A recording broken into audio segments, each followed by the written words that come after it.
ইস, হুট করে যদি একটা ভিডিও ওই পরিমাণে ভাইরাল হইতো যে ভাইরাল হওয়ার পর থেকে আমার আইডিটা আনফিউজ হইতো। সোনার দেহ কইরা কাহালা লুকাইলা কোন বনে রে, লুকাইলা কোন বনে। আমি কেন বা পীড়িত কইরা ছিলাম না যাই না তোর সনে রে, কেন বা পীড়িত কইরা ছিলাম না যাই না তোর সনে।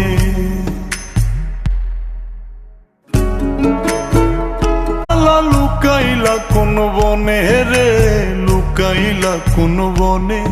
আমি কেন বা পীড়িত কইরা ছিলাম না যাই না তোর সনে রে, কেন বা পীড়িত কইরা ছিলাম না যাই না তোর সনে।